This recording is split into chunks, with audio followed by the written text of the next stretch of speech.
తెలంగాణలో కాంగ్రెస్ పార్టీ అధికారంలోకి వచ్చి 14 నెలలైంది. ఎన్నికల సందర్భంగా 6 గ్యారెంటీలు, 7వది ప్రజాస్వామిక హక్కు, అదేవిధంగా 420 హామీలు ఇచ్చింది.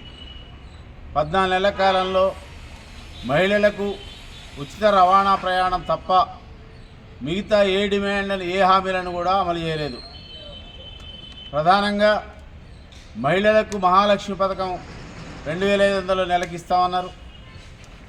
రైతు భరోసా 15,000 ఇస్తామన్నారు.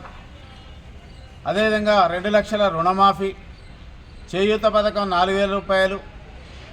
అదేవిధంగా గ్యాసు, కరెంటు సంబంధించినటువంటిది అవి కూడా సంపూర్ణంగా అమలు కాలేదు. రాష్ట్ర ప్రభుత్వం ఆనాడు హామీలు ఇచ్చి ఈనాడు చేతులెత్తేసినటువంటి ఒక పరిస్థితి ఉంది.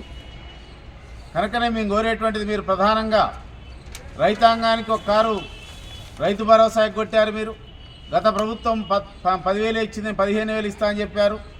కానీ 12,000కు మీరు కుదించారు. అదే నోట మీరు 15,000 అని 12,000కు కుదించి మీరు 6,000 చొప్పున ఇప్పటికి కూడా సగానికి ఏం పరిస్థితుంది.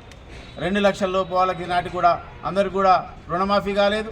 2 లక్షలు దాటిన వాళ్ళకు కూడా ఇస్తామని చెప్పారు, అది కూడా ఫైనల్ కాలేదు.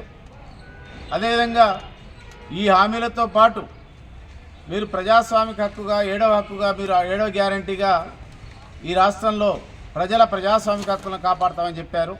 కానీ మీరు గత ప్రభుత్వంలాగానే సభలకు, సమావేశాలకు అనుమతించట్లేదు.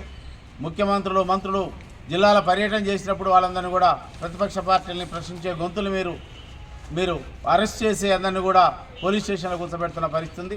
దీంతోపాటు ఇవాళ తెలంగాణలో రేవంత్ రెడ్డి గవర్నమెంట్ వచ్చిన తర్వాత బూటకపు ఎన్కౌంటర్లకు కూడా తెరదీశారు. వీళ్ళు కేంద్ర ప్రభుత్వంతో కలిసి బీజేపీ ప్రభుత్వంతో కలిపి వీళ్ళు రాష్ట్ర ప్రభుత్వం రెండూ కలిసి ఆపరేషన్ కగారులో భాగస్వాములై అమాయక ఆదివాసుల్ని కాల్చేస్తున్నటువంటి ఒక పరిస్థితి ఉంది.